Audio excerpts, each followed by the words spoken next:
Hi friends, ఈరోజు మీకోసం బలవంత పెళ్లి పార్ట్ 5. మరి కథలోకి వెళ్తే, క్లయింట్ వెళ్ళిపోయిన తర్వాత లాన్లో విక్రమ్ పల్లవి మాత్రమే మిగిలారు.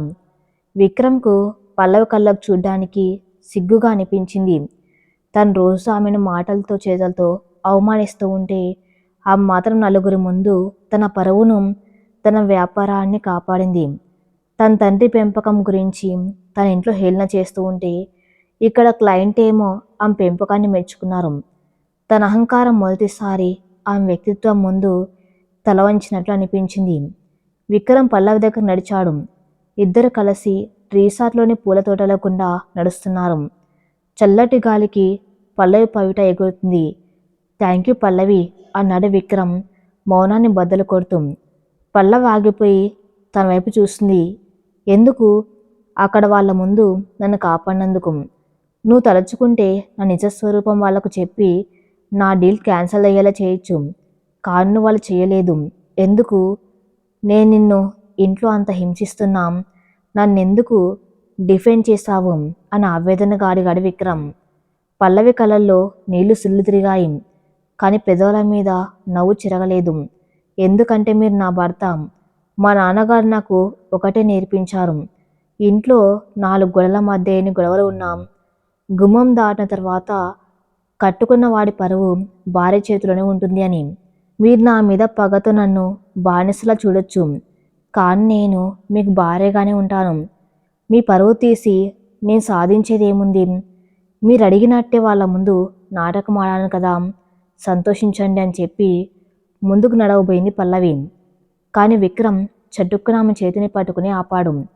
ఆమె గాయపడిన చేయి కాకుండా మరో చేతిని ఎంతో సున్నితంగా గట్టిగా పట్టుకున్నాడు.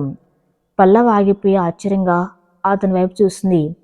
విక్రమ్ కళ్ళలో మొదటిసారి అహంకారం పూర్తిగా చచ్చిపోయి పశ్చాత్తాపం, అమితమైన ప్రేమ కనిపించాయి. ఇది నాటకం కాదు పల్లవి. నువ్వక్కడ ఆడిన నాటకం నా బిజినెస్ని గెలిపించింది, కానీ మనసు నన్ను ఓడించింది. నేను ఎంత రాక్షసులా ప్రవర్తించినా నీ మంచితనం ముందు నేను రోజు ఓడిపోతున్నాను. పగ కోసం నిన్ను పెళ్లి చేసుకున్నాను నిజమే, కానీ ఇప్పుడు ఆ పగ ఎక్కడుందో కూడా నాకు తెలియటం లేదు. ఆ గాజులు పగిలినప్పుడు నీ చేతికి రక్తం వస్తూ ఉంటే నా గుండెలో రక్తం కారింది పల్లవి. అంత నా మనసులోని మాటను, ఇన్నాళ్ళు దాచుకున్న ప్రేమను మొదటిసారి అక్షరాల రూపంలో బయటపెట్టాడు విక్రమ్. పల్లవికి తన చెవులను తనే నమ్మలేకపోతుంది. ఇన్నాళ్ళు ఈ మాట కోసమే కదా తను నరకం అనుభవించింది. తన భర్తలోని రాక్షసుడు చనిపోయి మనసు బయటకు వచ్చిన క్షణం ఇది. ఆమె కళ్ళల్లోంచి ఆనంద బాష్పాలు రాలాయి. విక్రమ్ ఆమెకు మరింత దగ్గరగా వచ్చాడు. తన 2 చేతులతో ఆ ముఖాన్ని పట్టుకుని ఆ బుగ్గల మీద కారుతున్న కన్నీళ్లను తన బొట్న వేలుతో తుడిచాడు. నన్ను క్షమించమని అడిగే అర్హత నాకు లేదు, కానీ ఒక్క మాట, ఇకపై నీ కళ్ళలో నీళ్లు వస్తే అది ఆనందంతోనే రావాలి తప్ప నా వల్ల కాకూడదు. ఈ ట్రిప్ అయిపోయి ఇంటికి వెళ్ళాక అక్కడ నువ్వు బానిసలా కాదు, నా భార్యగా ఆ ఇంటి యజమానురాలుగా అడుగు పెడతావు. ఇది విక్రమ్గా నేను ఇస్తున్న మాట అని ఎంతో బలంగా నమ్మకంగా చెప్పాడు. పల్లవిక తన భావోద్వేగాలను ఆపుకోలేకపోయింది. అప్పటిదాకా తన్ను భయపెట్టిన వాడే ఇప్పుడు భరోసా ఇస్తుంటే ఆ ప్రేమ ముందు ఆమె తల వంచింది. నెమ్మదిగా ముందుకు వాలి విక్రమ్ గుండెల మీద తల ఆనించింది. విక్రమ్ కూడా తన 2 చేతులతో ఆమెను గట్టిగా హత్తుకున్నాడు. ఆ చల్లటి హిల్ స్టేషన్లో వాళ్ళిద్దరి శరీరాల కన్నా వారి మనసులు ఎక్కువ వెచ్చదనాన్ని పంచుకున్నాయి. బలవంతంగా ముడిపడిన ఆ పెళ్లి బంధం ఇప్పుడు ప్రేమ అని కొత్త దారిలో మొదటి అడుగు వేసింది. చీకటి పడింది. విక్రమ్ పల్లవి కలిసి రిసార్ట్లోని రెస్టారెంట్లో క్యాండిల్ లైట్ డిన్నర్ చేస్తున్నారు. వాతావరణం ఎంతో ఆహ్లాదకరంగా ఉంది. ఇద్దరి మధ్య పగ లేదు, భయం లేదు. కేవలం ఓ కొత్త జంట మధ్య ఉండే సిగ్గు, చిన్న చిన్న నవ్వులు మాత్రమే ఉన్నాయి. విక్రమ్ తన చేత్తో పల్లవికి అన్నం తినిపిస్తున్నాడు. ఆ రాత్రి వారి జీవితంలో ఒక మధురమైన జ్ఞాపకంగా మిగిలిపోతుందని అనిపిస్తుంది. సరిగ్గా అప్పుడే విక్రమ్ ఫోన్ రింగ్ అయింది. స్క్రీన్ మీద మమ్మీ అని రాసి ఉంది. విక్రమ్ ముఖంలో మళ్ళీ సీరియస్నెస్ వచ్చింది. ఫోన్ లిఫ్ట్ చేశాడు. హలో మమ్మీ, చెప్పు. విక్రమ్, ఎక్కడున్నారు రామ్? మీటింగ్ అయిపోయిందా? ఆ పల్లెటూరు దాన్ని వెంటేసుకొని తిరగటం అయిపోతే రేపు పొద్దున్నే ఇంటికి రండి. ఇక్కడ ఒక ముఖ్యమైన పని ఉంది. సోనియా పెళ్లికి సంబంధించిన సంబంధం ఒకటి వచ్చింది. రేపు వాళ్ళు మన ఇంటికి వస్తున్నారు. ఆ పల్లవికి చెప్పు వాళ్ళ ముందు ఎలాంటి నాటకాలు ఆడకుండా ఇంట్లో పనిదాన్లా అణిగి మణిగి ఉండాలని అని కఠినంగా చెప్పింది రాజేశ్వరి. విక్రమ్కి కోపం వచ్చినా కంట్రోల్ చేసుకుని నేను చూసుకుంటాను మమ్మీ, రేపు ఉదయం మేము బయలుదేరుతాం అని ఫోన్ కట్ చేశాడు. పల్లవికి రాజేశ్వరి మాటలు వినిపించకపోయినా విక్రమ్ ముఖం చూసి ఏదో జరిగిందని అర్థమైంది. ఏమైంది అత్తయ్య గారా అని అడిగింది. విక్రమ్ నవ్వి ఏం లేదు పల్లవి, రేపు మనం ఇంటికి వెళ్తున్నాం. ఇంట్లో రేపు కొత్త యుద్ధం మొదలవబోతుంది. కానీ ఈసారి ఆ యుద్ధంలో నువ్వు ఒంటరివి కావు, నీ పక్కన నీ భర్త ఉన్నాడు అంటూ పల్లవి చేతిని గట్టిగా పట్టుకున్నాడు. ఆ మాటలు పల్లవికి ఎంత ధైర్యాన్నిచ్చాయి. రీసార్ట్ గదిలో కిటికీ అద్దాల మీద పడ్డ మంచు బిందువులను చీల్చుకుంటూ లేత సూర్యకిరణాలు లోపలికి ప్రవేశించాయి. గదిలో వాతావరణం ఎంతో ప్రశాంతంగా వెచ్చగా ఉంది. రాత్రంతా ఒకరినొకరు తమ మనసులోని భావాలను పంచుకున్న ఆ జంట ఇప్పుడు ఒక కొత్త బంధానికి నాంది పలుకుతుంది. విక్రమ్కు మెలకు వచ్చింది. కళ్ళు తెరిచి తన పక్కనే ప్రశాంతంగా నిద్రపోతున్న పల్లవి వైపు చూశాడు. ఇన్నాళ్ళు ఆమె కన్నీళ్లకు తనే కారణమయ్యన నిజం అతన్ని ఇంకా బాధిస్తూనే ఉన్నా నిన్న రాత్రి ఆమె ఇచ్చిన క్షమాపణ, ఆమె చూపించిన ప్రేమ అతనిలో ఉన్న రాక్షసుని పూర్తిగా చంపేశాయి. పల్లవి జుట్టు ఆ ముఖం మీద పడి ఉంది. విక్రమ్ ఎంతో సున్నితంగా తన చేతి వేళ్లతో ఆ జుట్టును పక్కకు నెట్టాడు. ఆ చిన్న స్పర్శకు పల్లవి ఉలిక్కిపడి కళ్ళు తెరిచింది. నిద్ర లేవగానే తన కళ్ళ ముందు విక్రమ్ని చూడడం, అతని కళ్ళల్లో ఎప్పట్లాగా కోపం కాకుండా ఒక గాఢమైన అనురాగం కనిపించడం ఆమెకి ఏదో అందమైన కళ్ళ అనిపించింది. గుడ్ మార్నింగ్ అన్నాడు విక్రమ్ చిన్నగా నవ్వుతూ. పల్లవి సిగ్గుతో కళ్ళు కిందకు దించుకుంది. గుడ్ మార్నింగ్ అంది. ఆమె బుగ్గలు ఎర్రబడ్డాయి. తన భర్త పక్కన ఇలా ఎలాంటి భయం లేకుండా నిద్రలేవటం ఆమెకి ఇదే తొలిసారి. ఇంకా అలసటగా ఉందా? రాత్రి సరిగ్గా నిద్రపోయినట్లు లేవు అని అడిగాడు విక్రమ్ ఆమెను మరింత దగ్గరికి తీసుకుంటూ. పల్లవి అతని గుండెల మీద తల వాల్చి, ఇన్నాళ్ళు నేను అనుభవించిన నరకంతో పోలిస్తే ఈ అలసట ఒక లెక్క కాదు. ఇన్ని రోజుల తర్వాత రాత్రి నాకు పీడకాలు రాలేదు. నా భయం మొత్తం పోయింది అని ఇంత నమ్మకంగా చెప్పింది. ఆ మాట విక్రమ్కు ఎంతో సంతోషాన్నిచ్చింది. ఇకపై నీ జీవితంలో భయానికి చోటు లేదు పల్లవి. మన ప్రయాణం కొత్తగా మొదలైంది. అయితే ఇంటికి వెళ్ళాక మమ్మీ సోనియా మళ్ళీ నేను ఇబ్బంది పెట్టడానికి ప్రయత్నిస్తున్నారు. ముఖ్యంగా ఈరోజు సోనియా పెళ్లి చూపులు ఉన్నాయి కాబట్టి ఆ హడావిల్లో నేను తక్కువ చేయాలని చూస్తారు. కాను భయపడకు, నేనున్నాను అని ఆమెకు భరోసా ఇచ్చాడు. పల్లవి నవ్వి మీరు నా పక్కన ఉన్నంతకాలం నాకెవరి భయం లేదు అని అంది. ఇద్దరు కలిసి తయారయ్యారు. రిసార్ట్ నుంచి బయలుదేరే ముందు విక్రమ్ పల్లవి చేయి పట్టుకుని కారు ఎక్కించాడు. నిన్నటి వరకు కారులో ఒకరినొకరు దూరంగా మౌనంగా కూర్చున్న వాళ్ళు ఈరోజు ఒకరి చేతిలో ఒకరు పట్టుకుని నవ్వుకుంటూ ప్రయాణం చేస్తున్నారు. ఆ కారు అద్దంలోంచి వెనక్కి వెళ్తున్న చెట్లను చూస్తుంటే పల్లవికి తన జీవితంలోని పీడకలన్నీ అలానే వెనక్కి వెళ్ళిపోతున్నట్టు అనిపించింది. మధ్యాహ్నం 12 గంటల సమయానికి కారు ఇంటికి చేరుకుంది. ఇంట్లో అంత హడావిడిగా ఉంది. పని వాళ్ళు ఇల్లు శుభ్రం చేస్తున్నారు. సోనియా పెళ్లి చూపులకు అబ్బాయి తరపు వాళ్ళు సాయంత్రం 5 గంటలకు రాబోతున్నారు. రాజేశ్వరి పట్టుచీర కట్టుకుని పని వాళ్ళను పరుగులు పెట్టిస్తుంది. విక్రమ్ పల్లవి లోపలికి అడుగుపెట్టారు. పల్లవి ముఖంలో ఎప్పట్లాంటి భయం లేదు, ఒక ప్రశాంతత ఉంది. అది రాజేశ్వరికి ఏమాత్రం నచ్చలేదు. వాళ్ళు రాగానే రాజేశ్వరి పల్లవి దగ్గరకు కసిగా నడిచింది. ఏంటే మహారాణిలాగా అలా నిలబడిపోయావు? వస్తుని సేవలు చేయించుకుందాం అనుకుంటున్నావా? సాయంత్రం సంబంధం వాళ్ళు వస్తున్నారు. రకరకాల స్వీట్లు హాట్స్ చేయాలి. వెళ్ళి వంటగదిలో పని మొదలుపెట్టు. పని మనిషి లక్ష్మికి ఆ వంటలు రావు, నువ్వే అన్నీ చేయాలి. పైగా వాళ్ళు వచ్చినప్పుడు నువ్వు పనిపిల్లలాగే ఉండాలి తప్ప ఈ ఇంటి కోడలని వాళ్ళ ముందు బిల్డప్ ఇవ్వద్దు.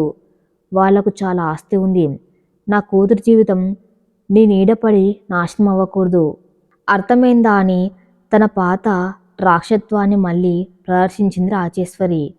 పల్లవి ఎప్పట్లాగే తలదించుకుని అలాగే అత్తయ్య అని వంటగది వైపు అడుగులు వేయబోయింది. కానీ ఒక బలమైన చెయ్యి ఆమెను వెనక్కి లాగి ఆపింది. అది విక్రమ్ చెయ్యి. పల్లవి ఆశ్చర్యంగా విక్రమ్ వైపు చూసింది. విక్రమ్ ముఖం కోపంతో ఎర్రబడింది. రాజేశ్వరి వైపు సూటిగా చూస్తూ, మమ్మీ, నా భార్యను పని మనిషిలా చూడొద్దని నేను నీకు స్పష్టంగా చెప్పాను. అయినా మళ్ళీ అదే మాట అంటున్నావేంటి అని గట్టిగా అడిగాడు. రాజేశ్వర్ తడబడుతూ, విక్రమ్, ఏంట్రా ఇది? సాయంత్రం వచ్చే వాళ్ళు చాలా గొప్పవాళ్ళు. నీ భార్య ఒక పేద కుటుంబం నుంచి వచ్చిందని వాళ్ళకు తెలిస్తే మన పరువు పోతుంది. సోనియా పెళ్ళికి ఇది అడ్డంకి కాకూడదని నేను అని కవర్ చేయడానికి ప్రయత్నించింది. పరువు పోవడం ఏంటి మమ్మీ? ఒక మధ్యతరగతి కుటుంబం నుంచి వచ్చిన అమ్మాయిని నేను పెళ్లి చేసుకుంటే నా పరువు ఎలా పోతుంది? పల్లవి ఇంటి కోడలు, నా భార్య. సాయంత్రం వచ్చే అతిథుల ముందు తను నా పక్కన ఈ ఇంటి యజమానురాలి హోదాలో నిలబడుతుంది. వంట చేయడానికి క్యాటరింగ్ వాళ్లకు ఫోన్ చేయి, లేకపోతే బయట నుంచి తెప్పించు. పల్లవి చేతికి ఇంకా గాయం తగ్గలేదు. తను వంటగదిలోకి వెళ్ళదు. ఒకవేళ నువ్వు పల్లవిని అవమానించాలని చూస్తే సోనియా పెళ్లి చూపులు ఈ ఇంట్లో జరగవు. నేనే వాళ్ళకు ఫోన్ చేసి క్యాన్సిల్ చేస్తాను. అర్థమైందా అని కరాఖండిగా అల్టిమేటం ఇచ్చేశాడు విక్రమ్. విక్రమ్ నోటి వెంట ఆ మాటలు వినేసరికి రాజేశ్వరి సోనియాకి గుండె ఆగినంత పనైంది. సోనియా ఏడుస్తూ, మమ్మీ, అన్నయ్య ఏంటి ఇలా మాట్లాడుతున్నాడు? నా పెళ్లి చూపులు క్యాన్సిల్ చేస్తా అంటున్నాడు. ఈ పల్లెటూరు దానికోసం అని గోలపెట్టింది. విక్రమ్ సోనియా వైపు సీరియస్గా చూసి, నీ పెళ్ళి అవ్వాలనే నేను ఈ ట్రిప్ని మధ్యలోనే ఆపుకొని వచ్చాను సోనియా. కానీ వదనకి ఇవ్వాల్సిన గౌరవం ఇవ్వకుండా నువ్వు పెళ్లి పీట లెక్కలేవు. వెళ్ళి రెడీ అవ్వు అని శాసించి పల్లవి చేయి పట్టుకుని మేడపైకి తన గదిలోకి తీసుకెళ్లాడు. రాజేశ్వరి కోపంతో రగిలిపోతూ సోఫాలో కూలబడింది. దీనికేదో మాయ తెలిసిందే. 2 రోజులు నా కొడుకును బయటకు తీసుకువెళ్ళి వశం చేసుకుంది. దీన్ని లాగి వదిలేస్తే ఈ ఇంట్లో నా పెత్తనం పోతుంది అని మనసులో కుతంత్రాలు అల్లటం మొదలుపెట్టింది. గదిలోకి రాగానే విక్రమ్ తలుపులు వేశాడు. పల్లవి కళ్ళల్లో నీళ్లు తిరుగుతున్నాయి. తను ఎంత ప్రశాంతంగా ఉండాలి అనుకున్న అత్తగారి మాటలు ఆమెను ఎప్పుడు కుంగదీస్తూనే ఉన్నాయి. విక్రమ్, ఎందుకండి నా కోసం మీరు మీ అమ్మగారితో గొడవ పడుతున్నారు? సోనియా పెళ్లి చూపుల సమయంలో గొడవ ఎందుకు? నేను వంటగదిలోనే ఉంటాను. వాళ్ళ ముందుకు రానులే. నా వల్ల సోనియా జీవితం ఎందుకు పాడవ్వాలి అని ఏడుస్తూ బతిమాలుకుంది పల్లవి. విక్రమ్ ఆమె దగ్గరకు వచ్చి ఆమె 2 భుజాలను తన చేతులతో పట్టుకున్నాడు. నువ్వు వంటగదిలో దాక్కోవడానికి నా భార్యవి కాదు పల్లవి. నువ్వు నా ఆత్మగౌరవం. నేను దాచిపెట్టి లేదా పందాన్లో పరిచయం చేసి నేను నా సోదరి పెళ్లి చేయలేను. ఒకప్పుడు నేను నిన్ను అవమానించాను. ఆ పాపాన్ని నేను ఇప్పుడు కడుక్కోవాలి. నేను నీ ఇంటి కోడలుగా, నా భార్యగా అందరి ముందు సగర్వంగా నిలబెట్టడమే నా బాధ్యత.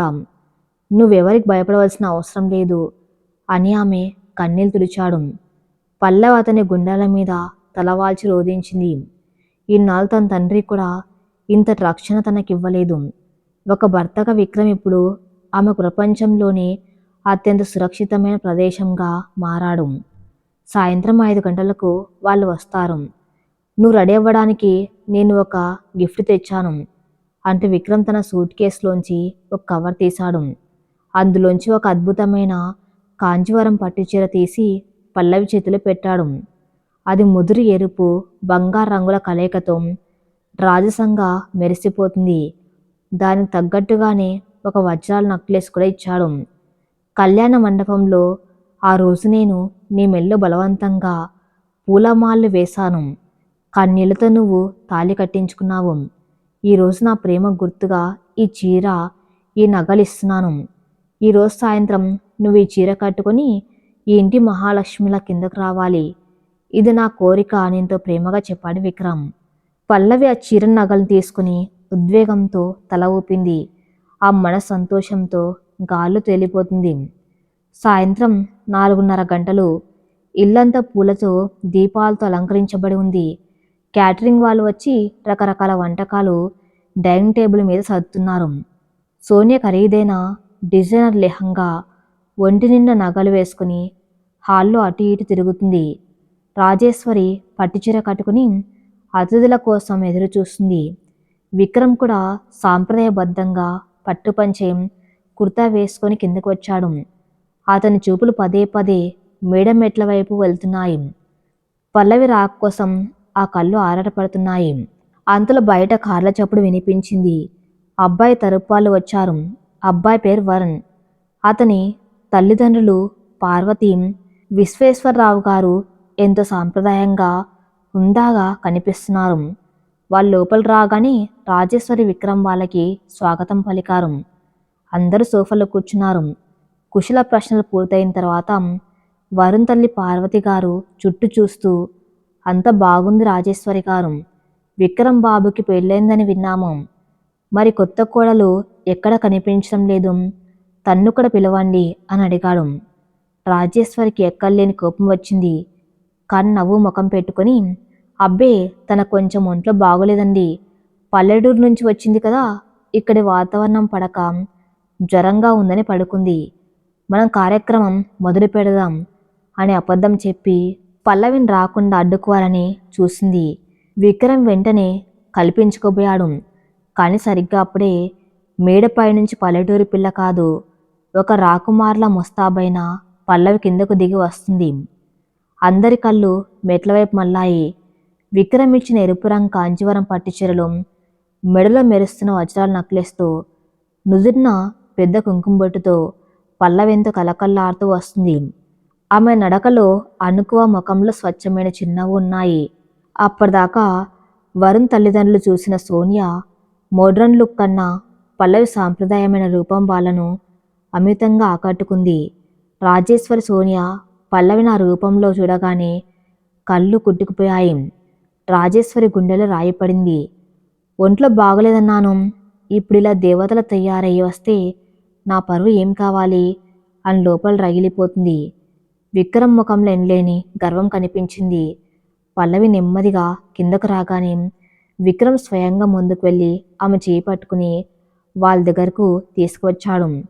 ఆంటీ, తన భార్య పల్లవి. ఒంట్లో బాగోలేదు నిజమే, కానీ ఇంటికి వచ్చిన అతిథులను, ముఖ్యంగా తన ఆడపడుచు పెళ్లి చూపులకు వచ్చిన మిమ్మల్ని కలవకుండా ఎలా ఉంటుంది?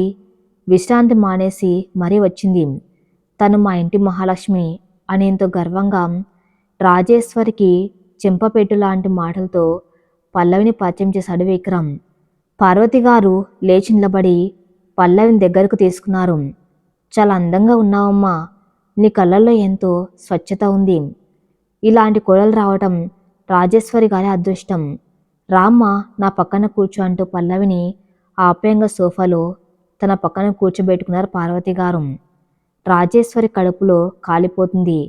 తన కూతురు సోనియాను పక్కన పెట్టి ఈ పల్లెటూరు దానికి అంత మర్యాద ఇస్తున్నారేంటి అని ఆమెకు పిచ్చెక్కిపోతుంది.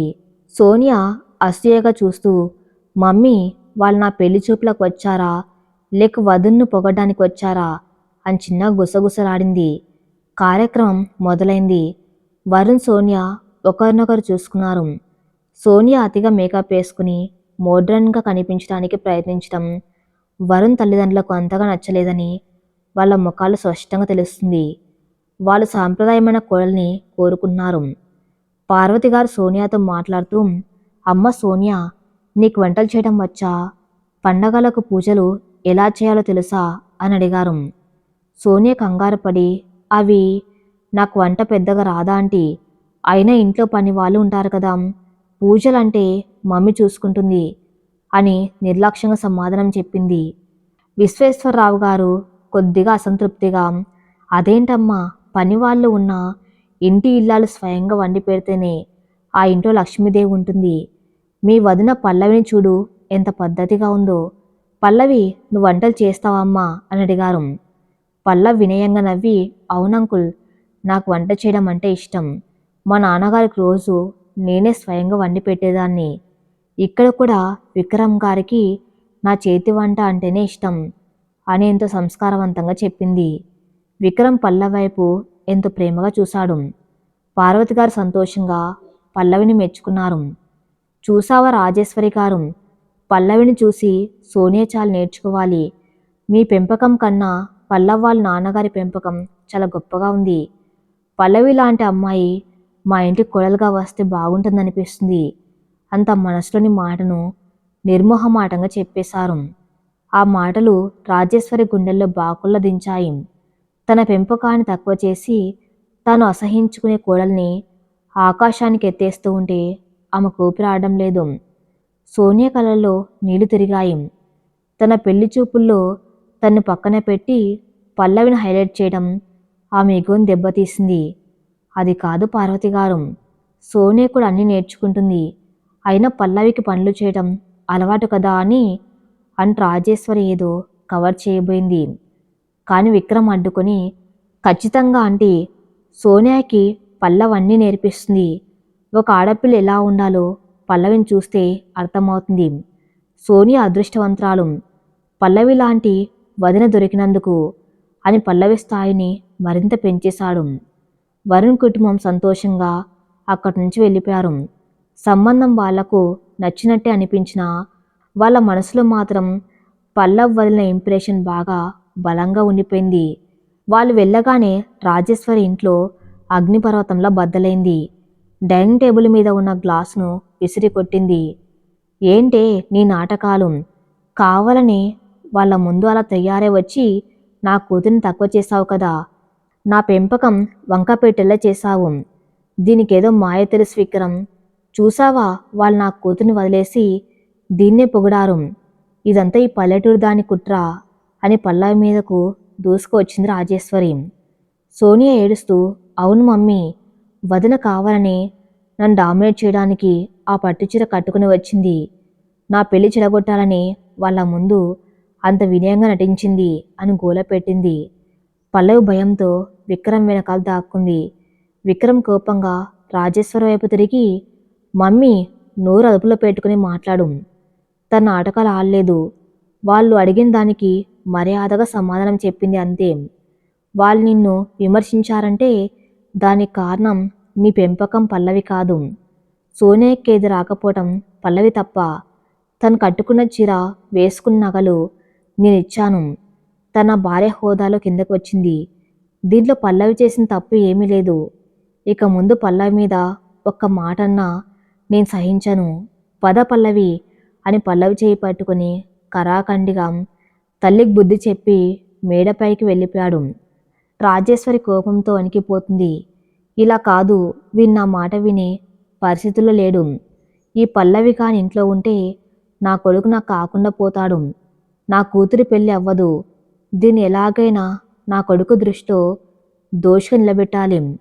విక్రమ్ దాన్ని అసహించుకొని గెంటేసేలా నేను ఒక ప్లాన్ వేయాలి అని మనసులో ఒక భయంకరమైన కుట్రకు తెరలేపింది రాజేశ్వరి.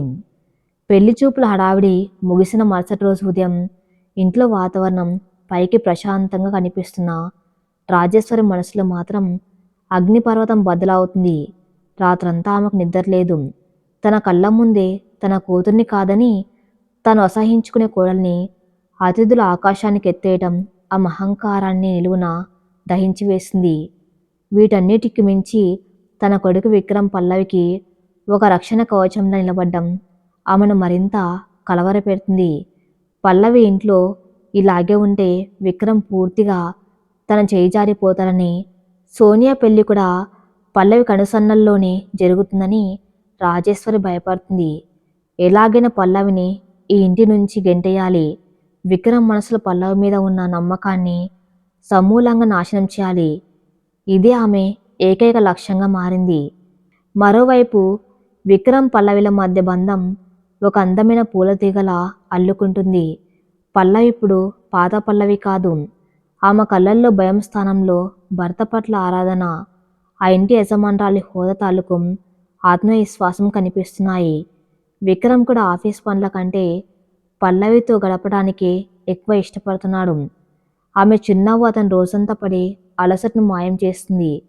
కానీ ఈ సంతోషం ఎంతో కాలం నిలవకూడదని, విధి రాజేశ్వరి రూపంలో కుట్ర పడుతుందని ఆ జంటకు తెలియదు. ఉదయం 10 గంటలకు రాజేశ్వరి ఫోన్ మోగింది. వరుణ్ తల్లి పార్వతి గారు ఫోన్ చేశారు. ఫోన్ తీయగానే రాజేశ్వరి ముఖంలో నకిలీ నవ్వు వెలిసింది. నమస్కారం పార్వతి గారు, చెప్పండి. సోనియా మీకు నచ్చిందా అని ఎంతో ఆతురతగా అడిగింది రాజేశ్వరి. అటువైపు నుంచి పార్వతి గారు నవ్వుతూ, అలాగేం లేదండి, మా వరుణ్కి సోనియా నచ్చింది, పెళ్లి సంబంధం మాకిష్టమే అని చెప్పారు. రాజేశ్వరి సంతోషంతో గంతులు వేయబోయింది. చాలా సంతోషం పార్వతి గారు, మా అదృష్టం మీలాంటి సంబంధం రావటం. కానీ పార్వతి గారు వెంటనే ఒక షరతు లాంటి మాట చెప్పారు. అయితే రాజేశ్వరి గారు ఒక చిన్న మాట. సోనియా కొంచెం మోడ్రన్గా పెరిగిన పిల్ల అని మాకు అర్థమైంది. మాది చాలా సాంప్రదాయమైన కుటుంబం కాబట్టి పెళ్ళికి ఇంకా 3 నెలల సమయం ఉంది కదా. ఈలోపు సోనియా మీ కోడలు పల్లవి దగ్గర ఉండి ఇంటి పనులు, సాంప్రదాయాలు, బాధ్యతలు అన్నీ నేర్చుకోవాలని మా కోరిక. పల్లవి లాంటి అమ్మాయి నీళ్ళు ఉంటే సోనియా కూడా ఒక అద్భుతమైన ఇల్లాల్లా అవుతుందని మా నమ్మకం. పల్లవి గారికి మా కోరిక చెప్పండి అని ఫోన్ పెట్టేశారు. ఆ మాటలు వినగానే రాజేశ్వరి చేతిలోంచి ఫోన్ కింద పడినంత పనైంది. ముఖం కత్తితో కోసిన రక్తం చుక్క రానంత పాలిపోయింది. తన కూతురు పెళ్లికి తన పెంపకం కాకుండా ఆ పల్లెటూరు పల్లవి పెంపకం సర్టిఫికేట్గా మారిందా? తన కూతురు ఆ పల్లవి దగ్గర శిష్యరికం చేయాలా? రాజేశ్వరి కళ్ళు కోపంతో ఎర్రబడ్డాయి. అప్పుడే అక్కడికి వచ్చిన సోనియాతో ఈ విషయం చెప్పింది. సోనియా కోపంతో రగిలిపోయింది. మమ్మీ, నేను ఆ పల్లవి దగ్గర పనులు నేర్చుకోవాలా? అసంభవం. అసలు నా పెళ్లి చూపుల్లో ఆమెను ఎందుకు హైలైట్ చేశారు? ఇదంతా ఆ పల్లవాడిన నాటకమే మమ్మీ. అన్నయ్య ముందు అమాయకంగా నటిస్తూ ఈ ఇల్లు మొత్తం తన గుప్పెట్లోకి తీసుకోవాలని చూస్తుంది. దీనిలా వదిలేస్తే రేపు నా పెళ్లి పీటల మీద కూడా అది మహారాణిలా కూర్చుంటుంది. నేను దాని కింద బానిసలా ఉండాలి. ఏదో ఒకటి చేయి మమ్మీ అని అరిచింది. రాజేశ్వరి ఓ కుట్లమైన నవ్వు నవ్వింది. దాని ఆటలు ఇక సాగవు సోనియా. విక్రమ్ దాని మీద పెంచుకున్న నమ్మకాన్ని ఇవాళే తునాతునకలు చేస్తాను. నా కొడుకు పగతో రగిలిపోయేలా దాని జుట్టు పట్టుకుని ఈ ఇంటి నుంచి గెంటేసేలా ఒక బ్రహ్మాస్త్రం ప్రయోగిస్తాను. చూస్తూ ఉండు అని శపథం చేసింది రాజేశ్వరి. ఆ రోజు మధ్యాహ్నం విక్రమ్ ఇంట్లోనే తన స్టడీ రూమ్లో వర్క్ చేసుకుంటూ ఉన్నాడు.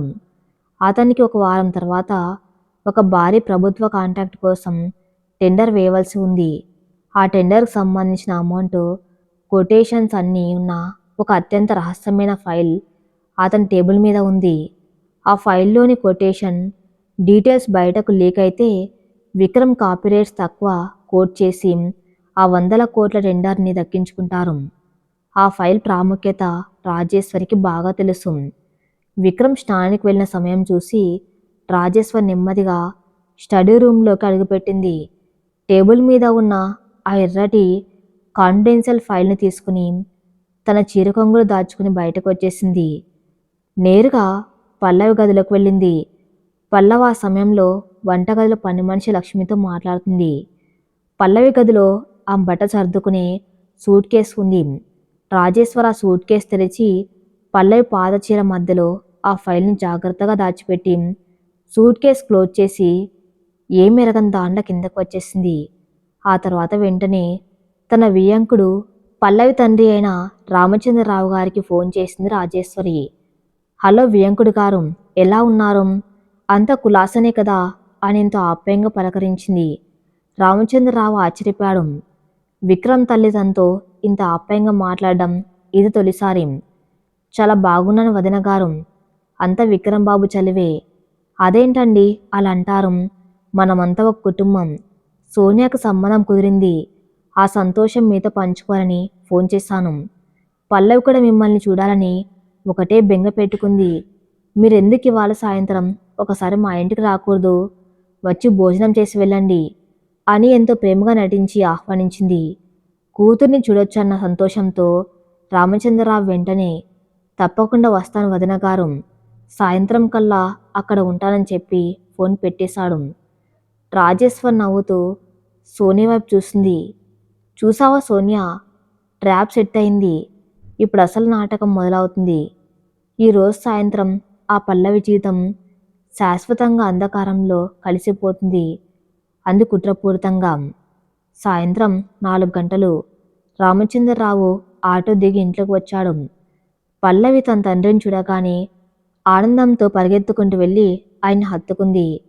ఇన్ని రోజుల తర్వాత తన తండ్రిని ప్రశాంతమైన వాతావరణంలో కలవటం ఆమెకు చాలా సంతోషాన్నిచ్చింది. విక్రమ్ కూడా మేడ దిగి వచ్చి మామగారిని ఎంతో మర్యాదగా పలకరించాడు. రండి మామయ్య గారు, ఎప్పుడు వచ్చారు, కూర్చోండి అంటూ విక్రమ్ ఆయన్ను సోఫాలో కూర్చోబెట్టాడు.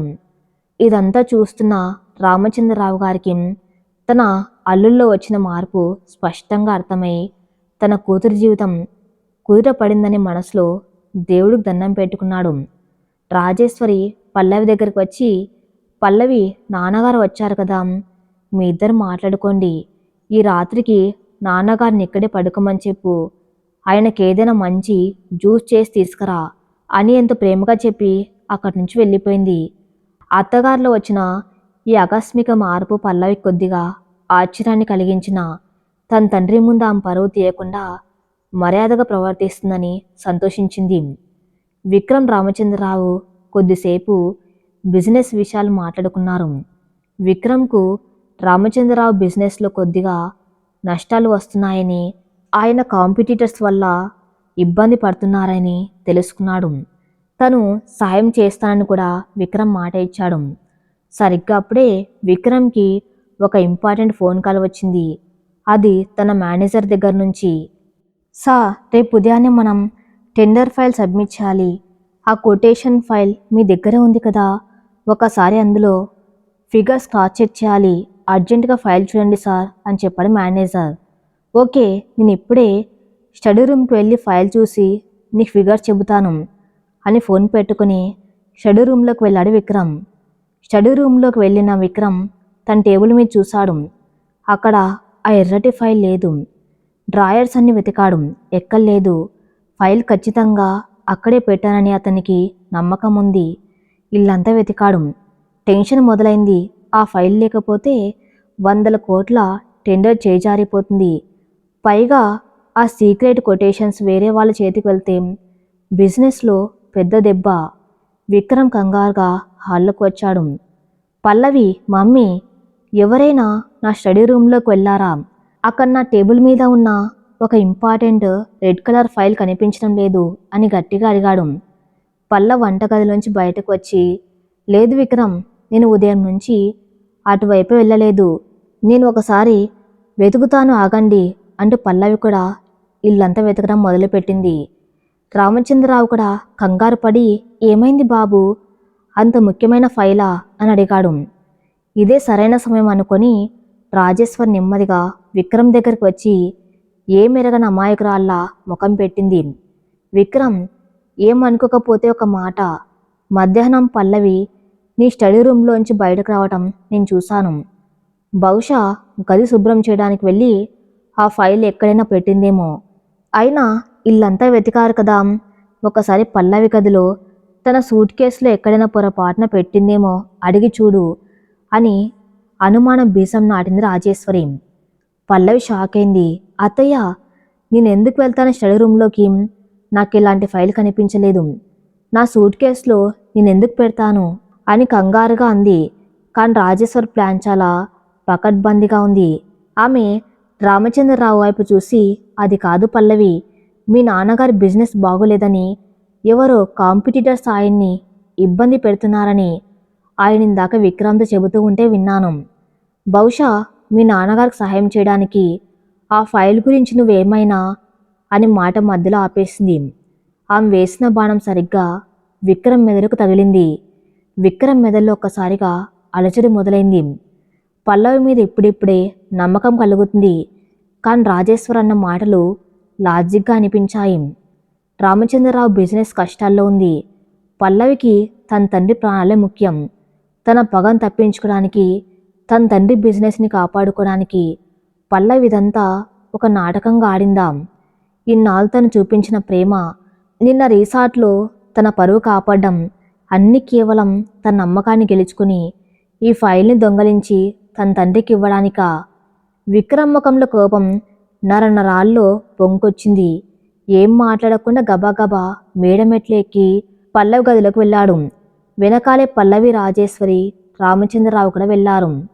విక్రమ్ నేరుగా వెళ్ళి పల్లవి బట్టలు ఉన్న సూట్ కేసు తెరిచాడు. అందులో ఉన్న బట్టలను చిందరవందరంగా వెతికాడు. ఆ బట్టల అడుగున రాజేశ్వరి దాచిపెట్టిన ఆ ఎర్రటి కాన్ఫిడెన్షియల్ ఫైల్ విక్రమ్ కంటపడింది. అది చూడగానే విక్రమ్ గుండె ఆగినంత పనైంది. అతని కళ్ళల్లో ఎర్రటి నెత్తురు చారికలు కమ్ముకున్నాయి. ఫైల్ని చేతిలోకి తీసుకుని పల్లవ్ వైపు ఒక భయంకరమైన చూపు చూశాడు. ఆ చూపులో పగలేదు, మోసపోయారన్న ఆవేదన, రగిలిపోతున్న అహంకారం ఉన్నాయి. పల్లవ్ ఆ ఫైల్ని చూడగానే షాక్తో నోరు మూసుకుంది. విక్రమ్, నన్ను నమ్మండి, ఆ ఫైల్తో నాకు ఎలాంటి సంబంధం లేదు. అది నా సూట్ కేసులోకి ఎలా వచ్చిందో నాకు నిజంగా తెలియదు అని ఏడుస్తూ విక్రమ్ దగ్గరకు వెళ్ళబోయింది. విక్రమ్ ఆమెను డోంట్ టచ్ మీ అని గట్టిగా అరిచి వెనక్కి నెట్టాడు. ఎంత అద్భుతంగా నటించావే పల్లవి, నీ కన్నీళ్లు చూసి నేను కరిగిపోయాను చూడు. నన్ను చెప్పుతో కొట్టుకోవాలి. నా అహంకారాన్ని, నా పగను పక్కన పెట్టి నిన్ను భార్యగా అంకరిద్దామనుకున్నా నా వెరితనాన్ని చూసి నువ్వు మనసులో ఎంత నవ్వుకొని ఉంటావు. నీ తండ్రి వ్యాపారాన్ని కాపాడడానికి నా నమ్మకాన్ని ఆయుధంగా వాడుకున్నావా? దొంగలించిన ఆ ఫైల్ని నీ తండ్రికిచ్చి నన్ను రోడ్డు మీదకు లాగదామనుకున్నావా అని విక్రమ్ గుండెలు పగిలేలా అరిచాడు. రామచంద్రరావు కంగారుగా ముందుకు వచ్చి, బాబు విక్రమ్, పల్లవ లాంటిది కాదు, తను నీకు ద్రోహం చేయదు. నా వ్యాపారం పోయినా పర్లేదు, కానీ నా కూతురు దొంగ కాదు బాబు. ఎవరో కుట్ర చేసి ఇది ఇక్కడ పెట్టి ఉంటారు అని బతిమలాడుకున్నాడు. రాజేశ్వర్ వెంటనే కల్పించుకుని, చూసా విక్రమ్, తండ్రి కూతుళ్ళు ఎంత బాగా నాటకాలు ఆడుతున్నారు. ఇంట్లో పనివాళ్ళు ఉదయం నుంచి వంటగదిలోనే ఉన్నారు. నాకా ఆ ఫైల్తో సంబంధం లేదు. ఇక మిగిలింది ఈ ఒక్కతే. నువ్వు టూర్కి వెళ్ళినప్పుడు ఎంత సేవలు చేశానో అని గొప్పలు చెప్పి నీ మనసు మార్చింది. తీరా చూస్తే నీ ఇల్లు గుళ్ళు చేయడానికి ఈ కుట్ర పన్నింది. దాన్ని ఈ క్షణం ఈ మెడపట్టి బయటకు గెంటు అని అగ్ని కాజ్యం పోసింది. పల్లవి రాజేశ్వర వైపు ఆశ్చర్యంగా చూసింది. అత్తగారి కళ్ళల్లో ఉన్న ఆ కుట్లమైన నవ్వు చూశాక ఇదంతా ఆమె పన్నిన పన్నాగమని పల్లవి స్పష్టంగా అర్థమైంది. కానీ ఇప్పుడు తను ఆ మాట చెబితే విక్రమ్ నమ్ముతాడా? లేదు. అతని కళ్ళ ముందు ఆధారాలు ఉన్నాయి. అతని నమ్మకం పగిలిపోయింది. విక్రమ్, ప్లీజ్ నా మాట వినండి. నేను మీ మీద ఒట్టు వేసి చెబుతున్నాను. ఆ ఫైల్ నేనెప్పుడు చూడలేదు. అత్తయ్య గారు కావాలని అని పల్లవి చెబుతూ ఉండగానే విక్రమ్ ఆమెను ఆపాడు. నోర్ముయ్, మళ్ళీ నా తల్లి మీద నెపాలు వేస్తావా? ఒకసారి నీ తండ్రి కోసం నన్ను మోసం చేశావు. ఇప్పుడు మళ్ళీ అదే పని చేశావు. నేను ఒక రాక్షసుణ్ణి అని నిరూపించావు కదా. అవును, నేను రాక్షసుణ్ణి. నా మీద ప్రేమ ఉన్నట్టు నటించి నన్ను వెన్నిపోటు పొడవాలని చూసినా నిన్ను ఇక నేను భరించలేను అని విక్రమ్ ఆవేశంతో రగిలిపోతూ కిందకు నడిచాడు. పల్లవి, రామచంద్రరావు ఇద్దరూ అతని వెనకాల ప్రాధేయపడుతూ కిందకు వచ్చారు. పల్లవి కన్నీరు మున్నీరుగా ఏడుస్తుంది. నాన్న, చెప్పండి నాన్న, నేను ఎలాంటి దాన్ని కాదని ఆయనకు చెప్పండి అంటూ తండ్రిని పట్టుకుని ఏడ్చింది. విక్రమ్ డైనింగ్ టేబుల్ దగ్గర ఆగి వాళ్ళ వైపు వెనక్కి తిరిగాడు. మామయ్య గారు, మీ పరువు కోసం, మీ వ్యాపారం కోసం మీరు మీ కూతుర్ని నాకు బలిచ్చారని నేను బాధపడ్డాను. కానీ మీరు మీ కూతుర్ని అడ్డు పెట్టుకుని నా వ్యాపారం దెబ్బతీయాలని చూసారా? అక్కడే మీరు నా కళ్ళల్లో పూర్తిగా దిగజారిపోయారు. ఇక మీ వ్యాపారం మీద, మీ ఆస్తుల మీద నా ప్రతాపం ఎలా ఉంటుందో రేపటి నుంచి మీరు చూస్తారు. ఆ తర్వాత విక్రమ్ పల్లవి వైపు చూశాడు. ఆ చూపులో ఒకప్పటి పగ కంటే రెట్టింపు ద్వేషం ఉంది. ఇక నువ్వు పల్లవి, నువ్వు నా భార్యవి కాదు, నా నమ్మక ద్రోహివి. నిన్ను ఇంట్లో ఉంచుకోవడం నా ఆత్మగౌరవానికి అవమానం. ఈ క్షణమే నా కళ్ళ ముందు నుంచి వెళ్ళిపో. మీ నాన్నతో పాటే నువ్వు కూడా ఇల్లు వదిలి వెళ్ళిపో. నాకు నా వ్యాపారం, నా కుటుంబం ముఖ్యం. నేను చూస్తూనే నాకు అసహ్యం వేస్తుంది. Get out from my house అని విక్రమ్ తన జీవితంలోనే అత్యంత కఠినమైన మాటలు వాడి పల్లవిని ఇంట్లోంచి గెంటేశాడు. విక్రమ్ నోటి వెంట గెట్ అవుట్ అన్న మాట రాగానే పల్లవి గుండె అయిపోయినంత పనైంది. తాను ఎవరినైతే తన ప్రాణంగా, రక్షణగా భావించిందో ఆ భర్త తనను నమ్మక ద్రోహిగా ముద్ర వేసి గెంటేస్తున్నాడు. అత్తగారి కుట్ర ముందు తన నిజాయితీ ఓడిపోయింది. రాజేశ్వరి, సోనియా ఇద్దరు ఈ దృశ్యాన్ని చూసి లోపల సంబరపడిపోతున్నారు. తమ ప్లాన్ ఇంత సక్సెస్ అవుతుందని వాళ్ళు కూడా ఊహించలేదు. పల్లవేమీ మాట్లాడలేకపోయింది. తనను నమ్మని చోట కన్నీళ్లు కాచడం వృధా అని ఆమెకు అర్థమైంది. విక్రమ్ అహంకారం మళ్ళీ నిద్రలేచింది. అతనికి నిజం కనిపించడం లేదు. నెమ్మదిగా కన్నులను తుడుచుకుంది పల్లవి. తన తండ్రి రామచంద్రరావు చేయి పట్టుకుంది. పదన్నాన్న, మనం వెళ్దాం. నమ్మకం లేని చోట బంధం నిలబడదు. ఈ బలవంత పెళ్లిలో నేను ఓడిపోయాను అని తండ్రితో చెప్పి విక్రమ్ వైపు ఒకసారి ఆఖరిగా చూసింది. ఆ చూపులో కోపం లేదు, కానీ జీవితకాలం సరిపడా ఆవేదన ఉంది. పల్లవి తన తండ్రితో కలిసి ఆ ఇంటి గడప దాటి బయటకు వెళ్ళిపోయింది. చీకటి పడుతున్న సాయంత్రం వేళ పల్లవి ఆ ఇంటి నుంచి దూరంగా నడిచి వెళ్ళిపోతూ ఉంటే విక్రమ్ గుండెలో ఏదో తెలియని శూన్యం ఆవహించింది. తన పగ తీరిందని సంతోషించాల్సింది పోయి తన ప్రాణంలో సగం వెళ్ళిపోయినట్టు ఎందుకు అనిపిస్తుంది? ఆ సూట్ కేసులో ఫైల్ నిజంగానే పల్లవి పెట్టిందా, లేక తాను ఏమైనా తొందరపడ్డాడా? విక్రమ్ మనసులో మళ్ళీ ఒక కొత్త అంతర్మదనం మొదలైంది. పల్లవి పుట్టింటికి వెళ్ళాక ఏమవుతుంది? రాజేశ్వరి కుట్ర ఎప్పటికైనా బయటపడుతుందా? విక్రమ్కి నిజం తెలిసేసరికి పల్లవి అతనికి శాశ్వతంగా దూరం అవుతుందా? ఈ బలవంత పెళ్లి బంధం తెగిపోయిందా, లేక కొత్త మలుపు తిరుగుతుందా? నెక్స్ట్ పార్ట్లో చూద్దాం. నెక్స్ట్ పార్ట్ కోసం నా ఛానల్ని ఫాలో అవుతూనండి. Thank you for listening.